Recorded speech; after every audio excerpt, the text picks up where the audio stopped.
Czy dacie wiarę, że jestem niedożywiony? Właśnie tego dowiedziałem się dzisiaj po konsultacji z dr Wandą Baltaza, którą serdecznie witam na naszym Witaj również. Longevity Walk. Pójdziemy razem na spacer? No, miejmy nadzieję, że to będzie dość długi spacer i początek pierwszej aktywności dzisiaj. No właśnie, to zapraszamy wszystkich do dołączenia do nas, ponieważ ten spacer, ten nasz Longevity Walk, który realizujemy w ramach tutaj współpracy Power Walk z Longevity Center, w którym pracujesz, Pracuję. prawda? Jesteś dietetykiem klinicznym i to ja dzisiaj trafiłem do Ciebie, żeby omówić wyniki badań bardzo szczegółowych. Tak chodzę po tych Waszych gabinetach, spotykam się ze specjalistami, aż w końcu trafiłem do Ciebie. To bardzo mi miło. I to, powiem szczerze, zaniepokoiło mnie, chociaż też trochę nie zdziwiło, kiedy powiedziałaś mi: Mateusz, to wygląda tak i generalnie robisz sobie kuku. Słuchaj, ale to jest bardzo częste, tak? Bo zobacz, że faktycznie, w zasadzie też Ci to powiedziałam, ale ja bardzo lubię to powtarzać, my strasznie lubimy się biczować i robić sobie krzywdę. I oczywiście każdy z nas chce dobrze, jakby szukamy tych rozwiązań, które brzmią super, wiesz, czytamy, rozmawiamy z ludźmi, wiesz, dowiadujemy się z mediów, chociażby społecznościowych, o tym, co brzmi fajnie, zdrowo i powinno być ekstra. Próbujemy to zaimplementować do siebie, nie zdając sobie sprawy z tego, że czasami możemy sobie zrobić krzywdę. Tak. Dlatego tak ważna jest indywidualizacja. No właśnie. I poszerzanie wiedzy i podchodzenie właśnie do tego z głową, świadomie. Mi się coś ostatnio tliło gdzieś tam z tyłu głowy, że coś jest nie w porządku. Głównie z tego powodu, że żyję bardzo intensywnie. Mam dużo podróży, oczywiście wysiłku fizycznego wtedy, kiedy żegluję, ale też wtedy, kiedy mam emocje i wymaga ode mnie, wiesz, takiej pełnej koncentracji. Na przykład na godzinnym wystąpieniu, kiedy mam wykład, to czasami nawet w trakcie spada mi energia, a to jestem po prostu ledwo żywy. No tak, ale też zobacz, że jakby ten model, który Ty sobie akurat przyjąłeś do testowania, to jest, wiesz co, powiem Ci, że akurat bardzo często i to jest jeden z takich najczęstszych, można powiedzieć, case'ów w naszym społeczeństwie, że my uwielbiamy jeść za mało i wydaje nam się, że tylko jeżeli będziemy faktycznie ograniczać sobie energię, rezygnować z jakichś posiłków albo odstawiać jakieś grupy produktów, to że to będzie dla nas super zdrowe i często robimy to w ogóle bez dobrego przygotowania się, tak? Bo to nie o to chodzi, że posty są złe, tylko posty nie są dla każdego i nie każdy rodzaj postu jest dla każdego. A ja wybrałem sobie post, ten przerywany post, który daje mi te okno żywieniowe, tak sobie ustaliłem, 8-godzinne, kiedy jem. No i na badaniu stałym mojego poziomu glukozy poprzez to urządzenie, które mi podłączyliście na ramieniu. Nosiłem to przez 2 tygodnie. Okazało się, że glukoza w ciągu dnia jest wszystko ok, nawet nie mam takich dużych strzałów, nawet dobrze to wygląda. Natomiast w nocy około 2 czy 3 nad ranem poziom mojej glukozy spada poniżej normy. No i okazało się, że to nie jest dobre. No nie jest dobre. Dla nas nigdy jakby różnice są ważne, ale nigdy, kiedy spadamy zbyt nisko lub zbyt wysoko, to nie jest dla nas dobre. Tak? Jakby to, co jest jakby takim clue, to jednak, żeby pozostać w tych granicach normy. Oczywiście wiesz, że o normach też można dyskutować, natomiast kiedy już stężenie glukozy jest za niskie, to jest sygnał naszego organizmu, że jednak się mocno męczy. Tak właśnie się męczymy, moi drodzy, teraz idąc pod górkę, ale teraz już zaraz będzie z górki. Chodzimy sobie tutaj po Parku Warszawskim, skąd pozdrawiamy Was i jeszcze raz zachęcamy Was, żebyście posłuchali naszej rozmowy, idąc także samemu, bo tak jak często powtarzamy, spacer to najprostsza rzecz, jaką możemy zrobić dla swojego zdrowia. Dokładnie. I to jest najlepszy deser, mówię Ci, do każdego posiłku, więc lepiej jest zjeść więcej i pójść na spacer, niż żeby się ograniczać i nie jeść. No to też powinienem i na pewno sobie to zapiszę i zapamiętam. To, co mi powiedziałaś, to, że zacząłem sobie fundować, mam nawet to zapisane, blokadę metaboliczną. Tak. Przez ten mój sposób jedzenia i niedożywiania się, żeby było jasne, żebyście wiedzieli też, o co chodzi. Okazało się, że, i to Wanda mi powiedziała, nie dostarczam swojemu organizmowi wystarczającej ilości pożywienia, a przede wszystkim energii. Dokładnie tak.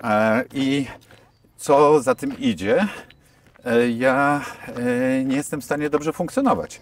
Jakbyś mogła wytłumaczyć, dlaczego tak się dzieje i skąd ta blokada metaboliczna u mnie wystąpiła? Właśnie jakby najpierw zacznijmy sobie od tyłu, tak? Czy od początku właśnie tego Twojego pytania, czy od tej blokady metabolicznej. Myślę, że wtedy będzie fajnie. Tak. Generalnie nasz metabolizm jest przyzwyczajony do tego, żeby funkcjonować na jakimś poziomie, tak? Będzie się na to składało bardzo dużo elementów, ogólnie nasze, wiesz, jakby potrzeby jakby utrzymania nas przy życiu, tak? Czyli w zasadzie wszystko to, co robimy w ciągu dnia, czyli wszystkie nasze czynności życiowe, tak? Ale dodatkowo aktywność, stres, to jak się ruszamy, czy mamy trening, czy nie mamy treningu i tak dalej. Natomiast w momencie, kiedy zaczynamy, wiesz, fundować sobie jakieś głodówki, zbyt niskorestrykcyjne diety, ograniczamy podaż energii, to organizm zamiast się rozkręcić, tak, to często właśnie zwalnia ten metabolizm.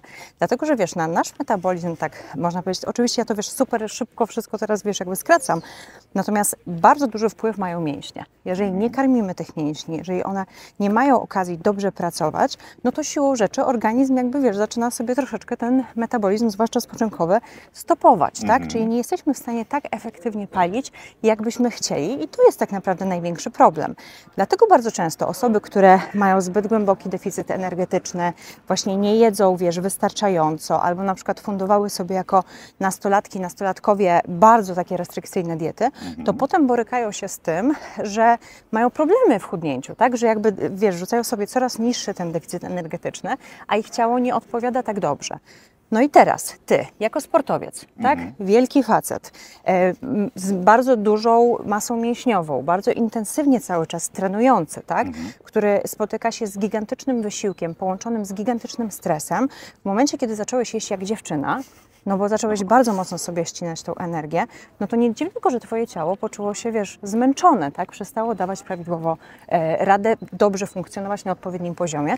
No i po prostu zaczęło, wiesz, spadki glukozy, odcięcia energetyczne. No bo z czego tak naprawdę masz mieć energię do tego, żeby dobrze funkcjonować? Tak, no to powiem Wam, że przejąłem się i ja już tutaj idąc do Ciebie na tą konsultację, wiedziałem, że coś jest nie w porządku, pomimo mojej ogromu wiedzy, którą wyniosłem ze sportu, bo ja dobrze wiem, jakie proporcje powinienem mieć pomiędzy białkami, węglowodanami, tłuszczami, co jak działa, o której porze, nawodnienie i tak dalej. Okazało się, że wyniki badań, które mi tutaj zleciliście, które przeprowadziliście, pokazują czarno na białym, że jest ok, jestem w dobrym zdrowiu, ale niektóre elementy można poprawić, a wręcz niektóre nie działają odpowiednio. Czy wiesz, przede wszystkim część Twoich wyników badań nie jest taka, jakby przystało na sportowca. I to jest najbardziej zastanawiające, że Ty sobie faktycznie wszedłeś w taki tryb czuwania. To jest, myślę, że najlepsze określenie. Dlatego też zobacz, że jednym z moich głównych pytań było, jak jadłeś jako młody sportowiec, tak? Czy wpadłoby Ci wtedy do głowy, żeby na przykład się ograniczać, obcinać węglowodany i tak dalej? No absolutnie nie, dlatego wiesz, powrót do starej szkoły to jest taka podstawa w tym wypadku. No właśnie. Zacznijmy od ilości kilokalorii, które powinienem przyjmować w ciągu dnia, bo to może także Was zainteresować. Według wyniku badań pokazałaś mi, że 2300 kilokalorii w ciągu doby to jest w ogóle ta podstawa, prawda? Tak. To jest jakbym nic nie robił, leżał i o niczym nie myślał, to tyle potrzebują mój organizm, moje narządy. Żeby przeżyć. Żeby przeżyć. Do tego dodajemy zapotrzebowanie, które wynika z ruchu fizycznego. Zgadza się? Dokładnie tak. Przy moim stylu życia i ilości chociażby spacerów w ciągu dnia, to oceniliśmy, że to jest około 700 kilokalorii. To co daje już 3000. No ale nie możemy zapomnieć o wydatku energetycznym wynikającym z myślenia. Z myślenia, emocji, z aktywności i tak dalej. Dokładnie, koncentracji. Wiesz, ja Ci to faktycznie rozbijałam na takie cegiełki, tak? Myślę, że dla naszych odbiorców jakby, ale głównie Twoich, tak ja tutaj jestem tylko takim miłym dodatkiem, to ważne będzie to, że jeżeli chcemy sobie na przykład policzyć, jak faktycznie ile potrzebujemy, możemy sięgnąć do gotowych kalkulatorów takich z tego zapotrzebowania energetycznego, które są w internecie. Możemy też sobie to policzyć na kalkulatorze według specjalnych wzorów. Natomiast zasada jest zawsze taka, na to ile potrzebujemy energii będzie wpływało nasza płeć, wiek, wysokość ciała, masa ciała, oczywiście ewentualnie, wiesz, proporcje składu ciała też mają tutaj duże znaczenie i jakby to jest ten taki basic, z którego możemy sobie policzyć, ile mniej więcej będziemy potrzebować, żeby funkcjonować, natomiast zawsze mnożymy sobie to przez tak zwany współczynnik PAL, czyli współczynnik aktywności fizycznej, który mówi nam o tym, jaki faktycznie ten nasz wydatek jest. No i oczywiście też na to zapotrzebowanie energetyczne będzie wpływało nasz stan emocjonalny, wiesz, stan fizjologiczny, czy na przykład jesteśmy w ciąży, karmimy piersią, czy jesteśmy po operacji. Tutaj tych czynników jest bardzo dużo.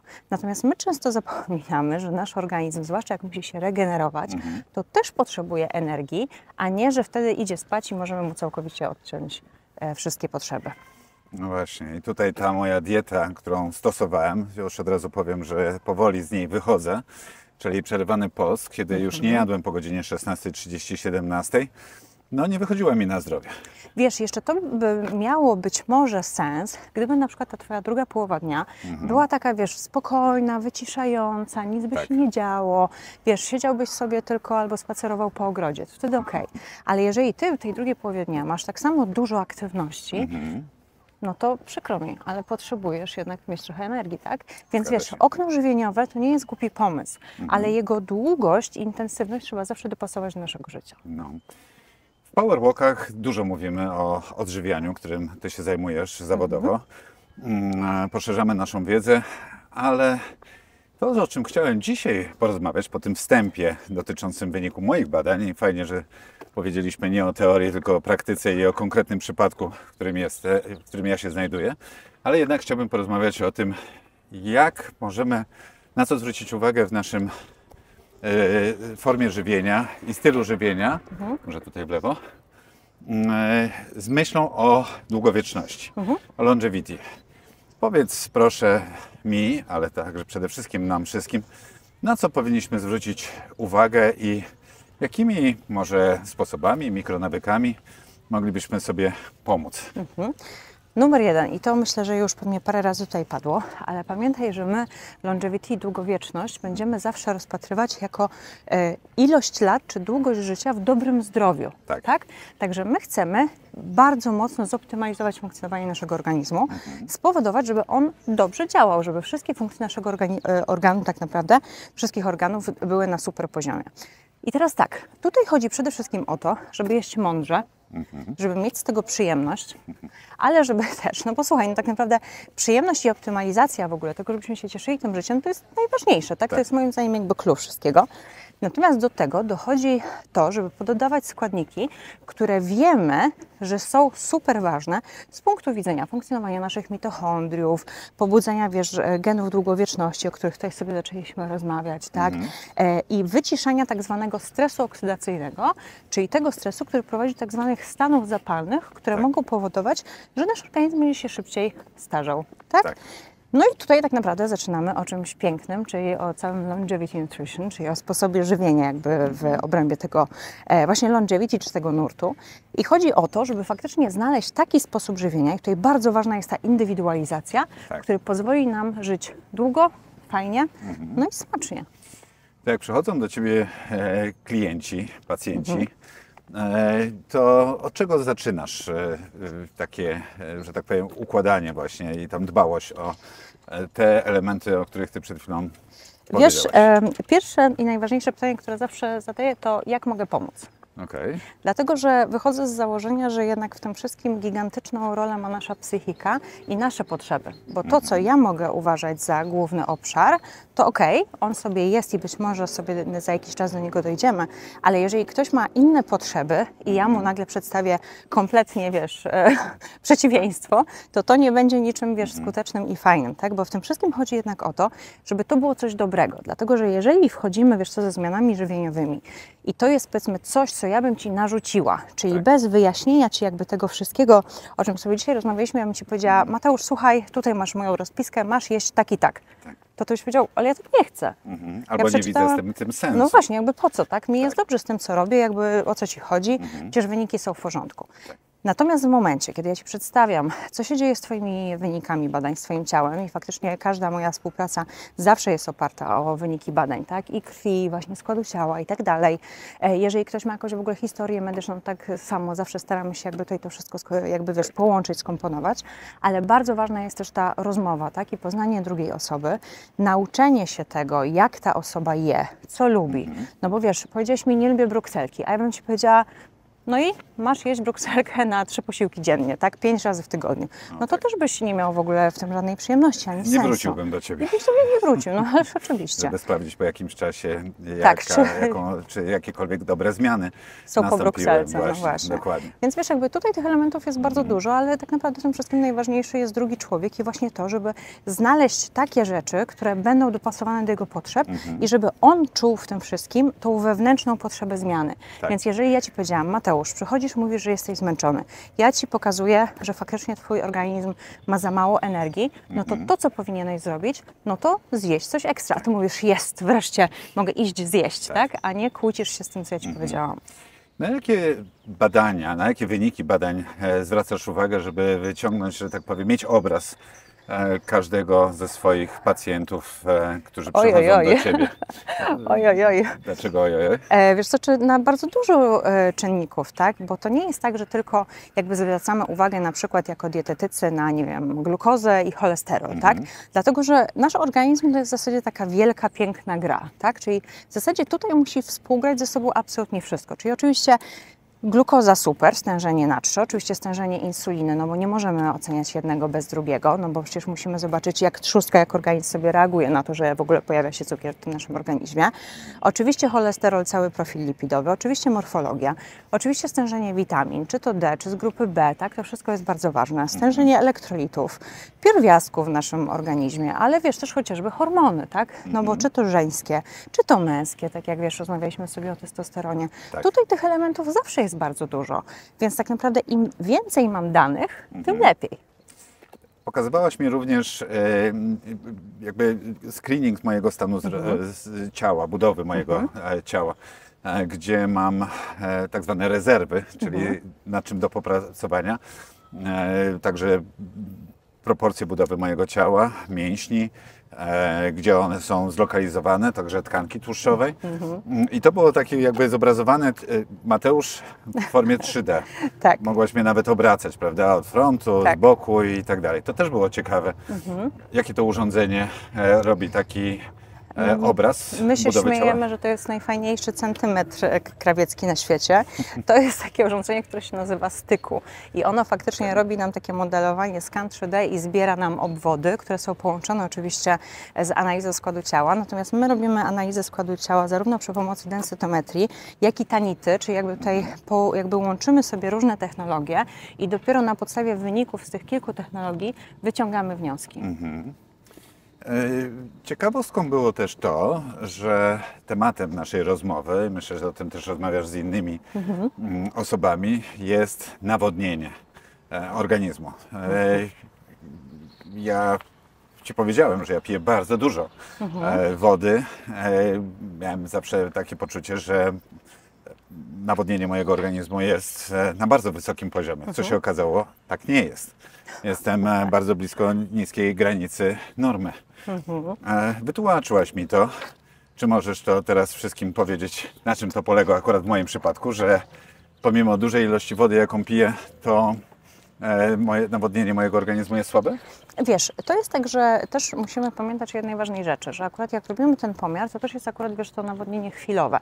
Ja wolę oceniać zawsze, wiesz, proces, nie tylko jakby ten pojedynczy wynik. Tak. Natomiast u Ciebie jakby ewidentnie widać, że też jakby nawet ta ilość wody, którą Ty spożywasz, jakby jest całkiem niezłym punktem wyjścia. Tak. Natomiast wiadomo, że Twój organizm, jeżeli jest w stanie takiego, można powiedzieć, przetrwania, tak, trochę i takiego, muszę jakoś przetrwać, zaczął łapać sobie trochę więcej tkanki tłuszczowej, no nie?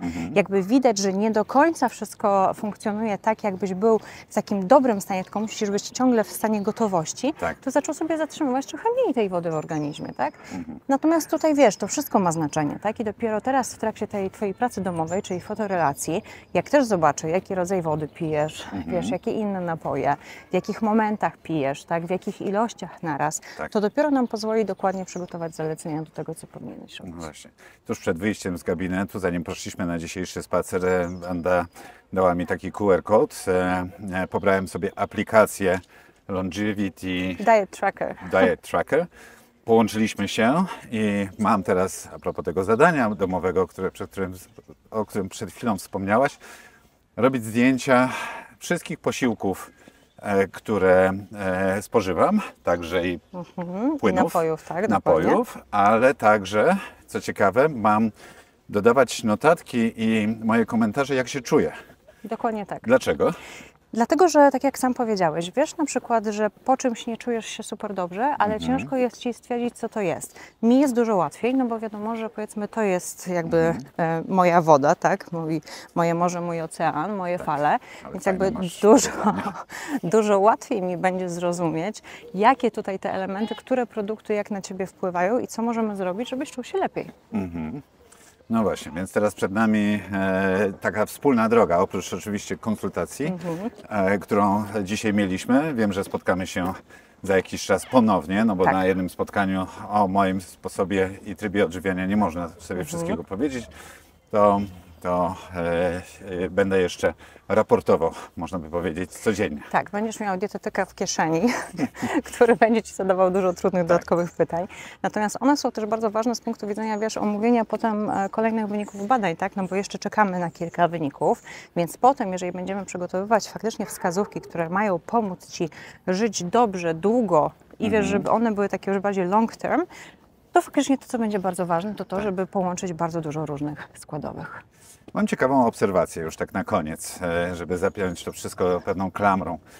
Zwróćcie uwagę, już parę razy Cię zapytałem o to, a co powinniśmy jeść, żeby żyć długo, a może jakieś składniki, a jakie suplementy. Patrz, jaka piękna wiewiórka. To jest właśnie przyjemność, słuchajcie, spacerowania. Jak nas teraz idziecie razem z nami, to właśnie można doświadczyć wielu różnych pięknych obrazków.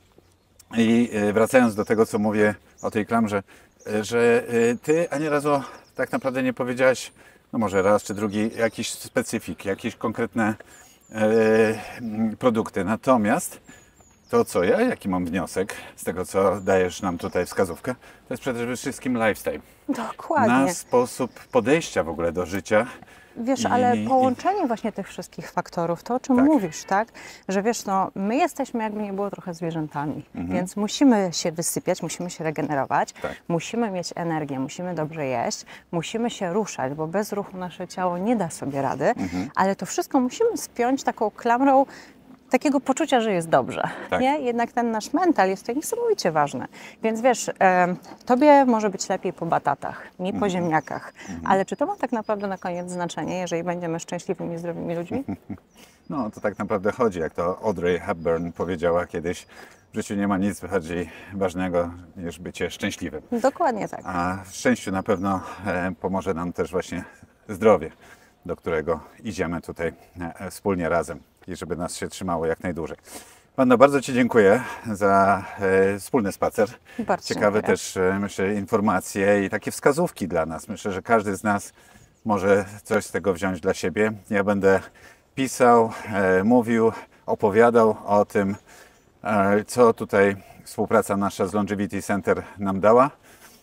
I zachęcamy Was również o to, żebyście myśleli o tym z perspektywy diety, odżywiania, ale także wielu innych obszarów życia i naszego zdrowia. Super, bardzo Fajnie. dziękuję. Dzięki wielkie, pozdrawiamy Was serdecznie i do zobaczenia na kolejnym Longevity Walk. Trzymajcie się, pa pa. Dzięki za wspólny spacer. Partnerem serii Longevity Walk jest Longevity Center. Partnerem strategicznym Power Walk jest MultiLife, Twój asystent zdrowia i rozwoju od Benefit Systems. Masz pytanie? To zadaj je w komentarzu. To był Power Walk, Twój podcast w ruchu. Razem idziemy małymi krokami ku wielkim zmianom.